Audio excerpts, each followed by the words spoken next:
Nós vamos ouvir mais uma vez o Cristo é Nossa Canção, mas agora não o conjunto, a pregação. Quero te convidar a abrir a sua Bíblia na primeira carta de Paulo a Timóteo, no capítulo 4. No capítulo 3, eu quero ler com os irmãos a partir do versículo 14.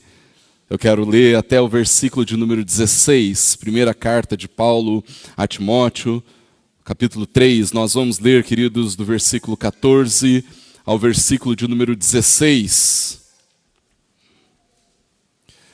Primeira carta de Paulo a Timóteo, capítulo 3, de 14 a 16.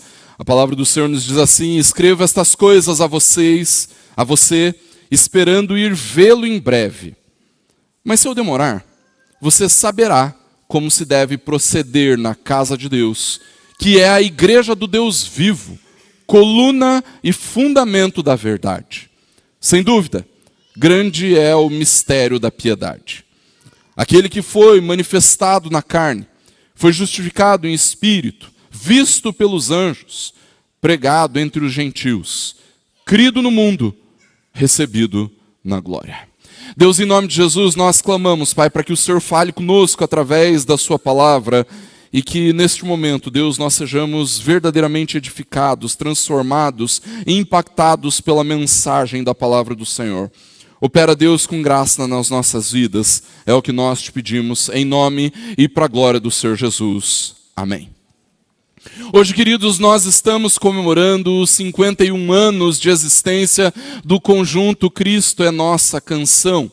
São 51 anos servindo a Igreja Presbiteriana do Tarumã e outras tantas igrejas por aí, abençoando vidas, cantando o Evangelho, a palavra do Senhor, e em muitas ocasiões usando a música como refrigério para aqueles que têm passado por tempos difíceis.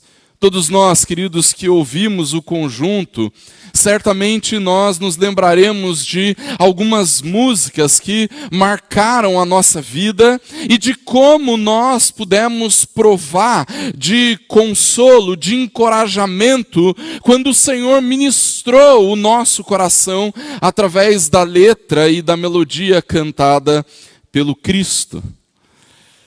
A música sempre foi algo muito importante para o povo de Deus, irmãos. Tanto é que o Senhor resolveu colocar um inário na sua palavra e assim ele testificou que estes cânticos que estão na palavra foram inspirados por Deus para revelar a glória da verdade ao povo de Deus. O livro dos Salmos, queridos, é este inário, um saltério. Canções que homens de Deus compuseram, inspirados por Deus, para nos contar a respeito de quem Deus é e o que Deus requer dos seres humanos para vivermos para a sua glória. E isso acontece, queridos, porque a nossa história, a história do povo de Deus, a nossa vida e a nossa piedade sempre foi expressa e marcada pela música que nós cantamos na igreja. Inclusive, esse é um dos motivos pelos quais nós precisamos, sim, sermos criteriosos a respeito das músicas que nós entoamos quando estamos reunidos como igreja. As nossas músicas, irmãos, expressam aquilo que nós cremos e estas músicas também constroem a nossa piedade. Seja honesto, quantas não foram as vezes em que você, passando por um tempo difícil, ouviu uma música no carro e Deus ministrou o seu coração? Quantas vezes você, no meio de um dia atarefado, difícil de trabalho, você ouviu uma música e Deus edificou a sua piedade através daquela canção? Certamente você já ouviu aquele ditado: quem canta, seus males espanta. E nós dizemos isso, queridos, porque normalmente nós achamos que se existe uma canção nos nossos lábios, é porque tudo vai bem conosco. Ou, pelo menos, nós estamos desejando que as coisas melhorem, não é mesmo? No entanto, queridos, Existem tempos tão difíceis nas nossas vidas que nós nem sempre vemos muitos motivos para cantar. Não é verdade? Todos nós passamos por momentos em que nós experimentamos a dor, o lamento, a tristeza, o desânimo, a ansiedade, a solidão. E em momentos assim, queridos, a alegria que nós sentimos ao entoar uma canção, qualquer que seja, foge do nosso coração. E é exatamente por isso, irmãos, que dar o nome ao conjunto de Cristo é nossa canção é tão significativo, queridos. Porque Cristo, de fato, precisa ser a nossa canção. Cristo precisa ser a razão da nossa adoração, a razão da nossa existência. Cristo precisa ser, de fato, a razão da nossa vida. E o texto que nós lemos, queridos, nos fala sobre isso.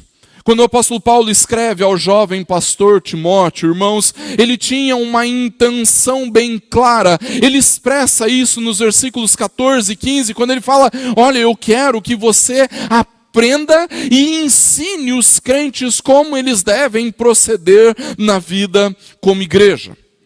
No início da carta, queridos, Paulo já tinha instruído Timóteo a respeito da fidelidade que ele deveria ter com a palavra, da fidelidade que ele deveria ter com o seu chamado ao ministério. E então, a partir disso, Paulo começa a ensinar Timóteo como é que deveria ser o comportamento dos crentes no contexto da adoração pública, da adoração comunitária. E para além disso, como deveria ser o caráter dos líderes da igreja. Perceba, queridos, que cada uma dessas coisas expressava o amor que o apóstolo Paulo tinha pela igreja. Todo o seu ministério foi marcado por um intenso amor pela igreja, irmãos. E é curioso que aquele que tenha passado tantos anos perseguindo e açoitando a igreja tenha se tornado aquele que tanto sofreu por amor à igreja. E o amor de Paulo pela igreja, queridos, é tão grande que ele não podia correr o risco da mensagem que ele tinha para Timóteo chegar tarde demais. Ele diz para Timóteo, no início desse texto que nós mesmos lemos: olha, mesmo que eu demore, essas coisas são importantes demais para a gente deixar para depois. Vai que eu não chego, vai que eu demoro demais. Então é importante que você saiba estas coisas, que você ensine essas coisas, porque afinal de contas, nós estamos falando da igreja. E se nós olharmos para a descrição que o apóstolo Paulo faz a respeito da igreja no versículo 15, queridos, então nós vamos entender o motivo pelo qual Paulo amava tanto essa realidade, a realidade do povo de Deus. A primeira característica que o apóstolo Paulo nos ensina é que a igreja é a casa de Deus, irmãos. Ele fala, é assim que nós devemos proceder na igreja que é a casa de Deus. Casa aqui, irmãos, é sem dúvida uma linguagem metafórica para a família. Ele tinha utilizado a mesma palavra nessa mesma carta para dizer que os líderes da igreja deveriam governar bem a sua própria casa, para que então eles pudessem governar a casa de Deus. Mas não apenas isso, queridos. Não é apenas uma referência à realidade familiar que nós desfrutamos na igreja. Nós também precisamos nos lembrar, irmãos, que a igreja, como o ajuntamento dos crentes, é o lugar da habitação de Deus. É o lugar onde Deus habita, não nesse prédio, não nestas paredes, não nos tijolos e etc., mas o encontro dos cristãos reunidos para adorar a Deus. É o lugar onde Deus habita.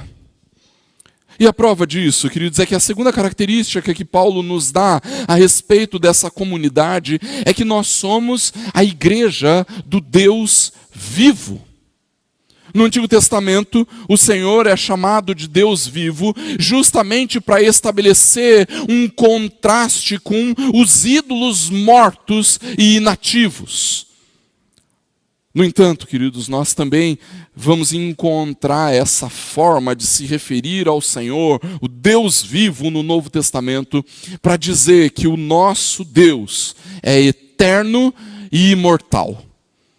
Em outras palavras, queridos, Paulo está dizendo que a igreja é essa reunião dos crentes, a congregação, o ajuntamento daqueles que foram redimidos pelo Senhor, onde Deus habita e onde o próprio Deus é a fonte da nossa vida e Ele comunica essa vida àqueles que creem nele. Mas Paulo não para por aí, porque a terceira característica que ele dá à igreja é que ela é coluna e fundamento da verdade. Coluna e fundamento, irmãos, são metáforas da arquitetura, da engenharia. Um fundamento é essencial para qualquer construção. Um edifício vai ser tão firme quanto for o seu fundamento. Lembra? Não construa sua casa na areia. Se o seu fundamento for frágil, o edifício também será frágil. O que quer dizer, queridos, que é justamente a igreja que sustenta a verdade gloriosa do Evangelho. É evidente, irmãos, que Deus é a fonte da verdade, não a igreja. Deus é quem traz a verdade vem de Deus. Mas sempre que a igreja é fiel à palavra de Deus, queridos, ela se torna o fundamento e a coluna da verdade de Deus neste mundo. É por isso, irmãos, que como igreja somos nós que precisamos promover e proteger o Evangelho. E por isso, queridos, nós somos chamados a permanecermos firmes, mesmo quando nós somos atacados pela mentira de um mundo mau. Firmes na verdade. Mas qual é essa verdade que a igreja precisa promover e proteger?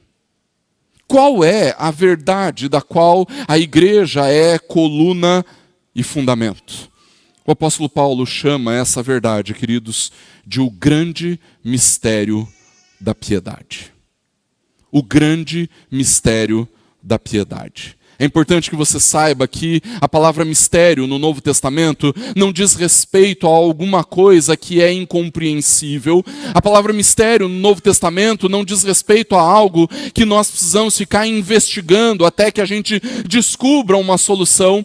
Mas no Novo Testamento a palavra mistério aponta para uma verdade que estava encoberta, que não tinha sido revelada completamente, mas que com o advento de Cristo, com a vinda de Jesus, então essa verdade se tornou plenamente conhecida, porque nós vimos a verdade em quem Cristo é. É por isso que o apóstolo Paulo fala assim, olha como é grande esse mistério da piedade, olha como é grande isso que Jesus revelou a nós com a sua vinda. Piedade, irmãos, é a totalidade da existência e da vida cristã. Paulo está dizendo para nós que a igreja sustenta, é coluna e fundamento desta realidade gloriosa que o advento de Cristo, que a vinda de Cristo trouxe para nós. Realidade de salvação. No entanto, ele também está nos dizendo que é esta verdade que sustenta a piedade da igreja, a totalidade da existência e da vida cristã. Queridos, Paulo está dizendo a Timóteo que a base da igreja está naquilo que ela é chamada a sustentar e viver. A verdade que a igreja é chamada para sustentar e viver. Ou seja, irmãos, tudo aquilo que nós cremos e fazemos é o que nós chamamos de piedade.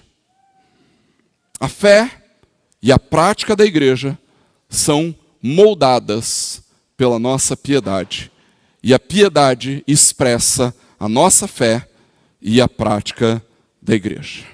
Em outras palavras, queridos, o que Paulo está dizendo para Timóteo e para nós também, é que somos igreja por causa da verdade que nós sustentamos. Somos igreja porque nós confessamos algo. E isso que nós confessamos é o grande mistério da piedade. E o apóstolo Paulo usa o que muito provavelmente era um hino comum à igreja do Novo Testamento. Um cântico que todos conheciam, um hino que era entoado como uma confissão de fé da igreja, entoado pelos crentes como uma proclamação pública daquilo que eles de fato criam. E o que Paulo está dizendo através desse hino, queridos irmãos, é que essa piedade, que a nossa devoção, que toda a nossa vida cristã está resumida na verdade central da obra de Cristo com relação à sua pessoa e com relação ao seu povo. Quem Jesus é e o que ele fez, e como isso se aplica nas nossas vidas, é o que inicia e sustenta a vida dos crentes. Se nós olharmos com atenção pela forma como esse hino foi construído no versículo 16, queridos, nós vamos perceber que ele está dividido em duas partes. Perceba que o hino tem 6 frases. Vou pedir para os irmãos da projeção projetarem para nós o versículo 16. Ele tem 6 frases. Aquele que foi manifestado na carne, foi justificado em espírito, visto pelos anjos, pregado entre os gentios, crido no mundo, recebido na glória. E nós podemos dividir esse hino em 2 partes, queridos, porque as 3 primeiras frases dizem respeito à pessoa e à obra de Cristo, e as 3 últimas falam sobre como a obra de Cristo está relacionada com a sua igreja. E é bem curioso a forma como a igreja do Novo Testamento fez isso. Ele foi manifestado na carne na terra, ele foi justificado em espírito na terra, ele foi visto pelos anjos no céu. Ele foi pregado entre os gentios na terra, ele foi crido no mundo na terra, ele foi recebido na glória dos céus. Em outras palavras, queridos, esse hino é o fundamento da verdade do Evangelho. O grande mistério da piedade, porque ele expressa quem Jesus é, o que ele fez e como isso impactou a nossa vida. Assim como nós, queridos, a igreja do Novo Testamento também usava as suas canções para manifestar aquilo que criam a respeito de Deus e a respeito do Evangelho. Assim como nós fazemos hoje em dia, irmãos, a igreja usava os cânticos e hinos para expressar a vida cristã. É por isso, queridos, que Jesus Cristo é a base da vida da igreja, o âmago da piedade. Jesus é a nossa confissão de fé. É por isso, irmãos, que tudo aquilo que nós fazemos tem em Jesus o seu fundamento. É por isso, queridos, que a igreja existe tendo o Evangelho como a sua vida. E é exatamente por isso, irmãos, que Cristo é a nossa canção. Cristo é a nossa canção, irmãos, em primeiro lugar, por causa daquilo que ele fez. As 3 primeiras frases desse hino, irmãos, expressam aquilo que Jesus fez, a sua obra. Paulo nos diz, em primeiro lugar, que Jesus foi manifestado em carne, ou seja, Jesus já existia desde o princípio, desde a eternidade, e por amor a nós, e por amor à glória de Deus, Jesus se encarnou. E ao se encarnar, por amor a nós e por amor à glória de Deus, Jesus deu a sua vida como sacrifício pelo nosso pecado. Mas Paulo diz também que Jesus foi justificado em espírito, Ou seja, Jesus viveu uma vida perfeita, absolutamente sem pecado, mesmo que ele tenha sido tentado em todas as coisas, como a palavra nos fala, mas viveu perfeitamente sem pecado. E por causa disso, o seu perfeito sacrifício foi aceito diante de Deus. Jesus foi tido como justo diante de Deus e por causa disso, ele ressuscitou. E a terceira frase dessa primeira parte do hino diz que Jesus foi visto pelos anjos, ou seja, o Cristo ressurreto subiu aos céus e dos céus governa e abençoa a sua igreja. Veja, queridos, essas três primeiras frases apresentam para nós a essência daquilo que nós cremos a respeito do Evangelho. Elas expressam quem Jesus é e o que ele fez para nos salvar. A verdade é que a Bíblia expressa sobre o que Deus requer dos seres humanos, e isso que ele requer dos seres humanos, irmãos, é inalcançável. Nada do que nós fizermos pode nos fazer ganhar ou merecer a salvação. Sejam as nossas boas obras, ou as nossas supostas virtudes e qualidades, ou a forma como nós construímos a nossa vida. Nada disso é suficiente diante do Deus vivo, que conhece todas as coisas, inclusive os lugares mais obscuros do nosso coração. Não existe nada, irmãos, que nós possamos fazer para apagar o nosso pecado. Não existe nada que nos traga uma graça perdoadora, que nos reconcilie com Deus, irmãos. Nada do que nós fizermos pode nos capacitar para obedecermos perfeitamente às exigências da lei de Deus. Mas por causa daquilo que Cristo fez, agora os pecadores foram justificados. O pecado foi cancelado. O perdão foi oferecido gratuitamente e a reconciliação com Deus foi realizada para aqueles que creem em Jesus. E tudo isso aconteceu, queridos, porque Jesus se encarnou, venceu a morte e ressuscitou.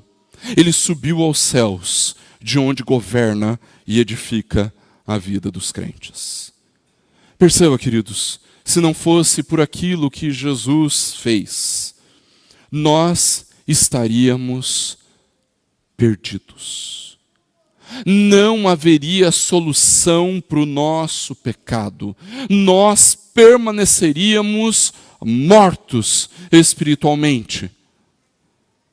Mas porque Jesus se encarnou, deu a sua vida por nós, porque ele ressuscitou e subiu aos céus, agora, queridos, nós temos uma nova vida. E se isso não é uma razão boa o suficiente para cantarmos, irmãos, então eu não sei mais o que poderia ser.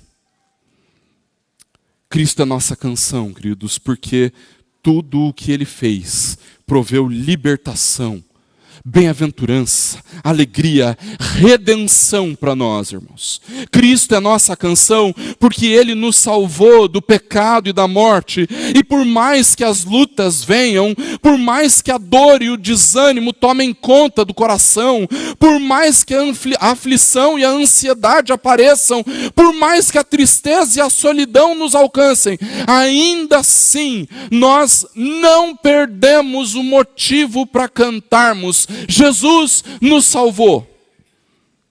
A realidade gloriosa de quem Jesus é e do que ele fez também afeta a nossa vida profundamente. É por isso que nós cantamos. É por isso que nós podemos sim nos alegrar. No entanto, queridos, aquilo que Jesus fez também está profundamente relacionado com a nossa vida como igreja. E a segunda parte desse hino fala sobre isso. Por isso, Cristo é a nossa canção. Em segundo lugar, por causa daquilo que Ele faz em nós. As 3 últimas frases desse hino, no versículo 16, expressam como aquilo que Jesus fez está relacionado conosco. Perceba a diferença. As 3 primeiras frases falam sobre o que Jesus fez. As 3 últimas falam sobre como estas coisas que Jesus fez se relacionam conosco.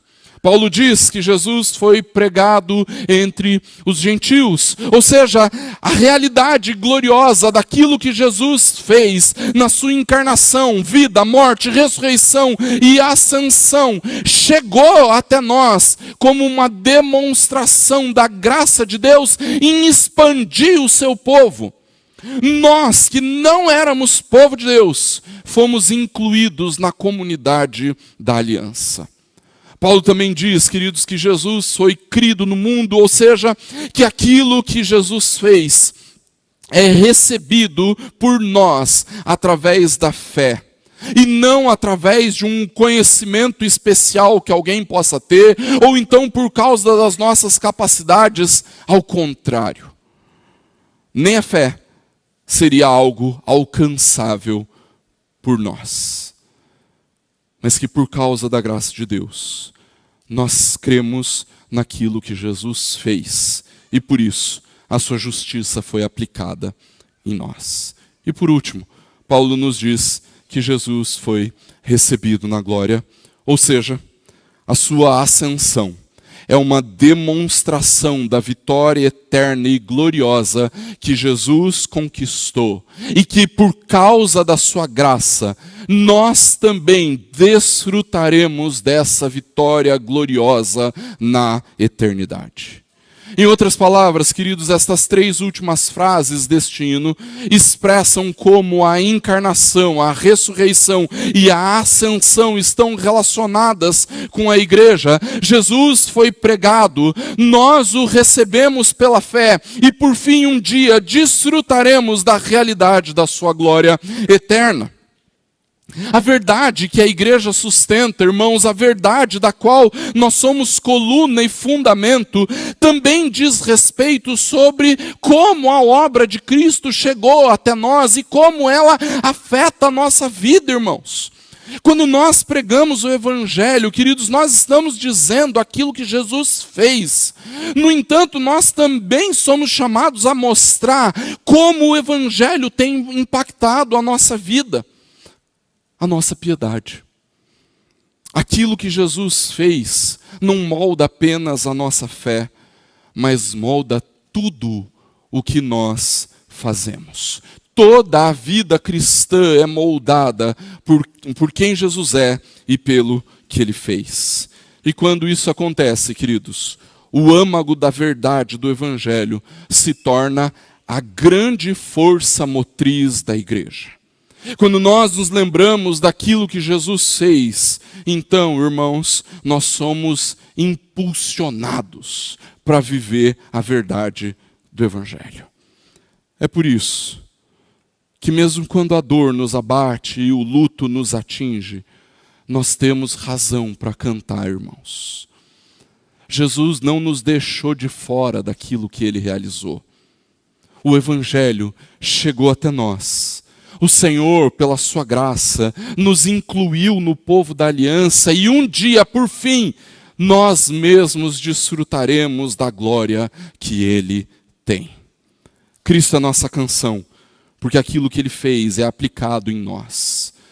E por isso, apesar das grandes tribulações, nós podemos sim cantar em celebração, porque o Senhor graciosamente nos incluiu nos benefícios daquilo que Ele realizou para a sua própria glória.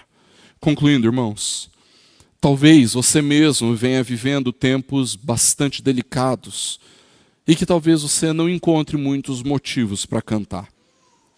É possível que a sua dor, o seu desânimo e solidão tenham dominado o seu coração de uma forma tão destruidora e, com isso, você esteja se perguntando se de fato existem motivos para viver, motivos para existir, motivos para cantar ou para se alegrar. E se esse é o caso, o Senhor, através da sua palavra, nos diz, sim, existe uma razão para cantarmos. Jesus Cristo é a razão da nossa existência. Quem Ele é, o que Ele fez em nosso favor e tudo aquilo que nós vivenciamos por causa do seu amor, bondade e graça. Cada uma destas coisas deve sim nos conduzir à adoração. A piedade começa e é sustentada porque nós sabemos quem Jesus é e porque nós sabemos o que Ele fez em nosso favor. Quando nós nos lembramos dessas coisas, irmãos, então nós podemos dizer com convicção que Cristo, de fato, é a nossa canção. Que assim Deus nos abençoe. Nós estamos, queridos, encerrando o nosso tempo de culto. O pastor Patrick vai orar, impetrar a bênção. Logo em seguida, queridos, nós vamos ver um vídeo do Conjunto Cristo, a nossa canção. E logo em seguida o conjunto vai entoar o pós-lúdio. Por isso, quero que você mantenha o seu coração aberto, porque Deus ainda quer ministrar o seu coração. Logo após o culto, os irmãos estão convidados para descerem ao salão social, onde nós teremos uma pequena celebração dos 51 anos do Conjunto Cristo, a nossa canção. Vamos nos colocar em pé, queridos, e vamos orar ao Senhor.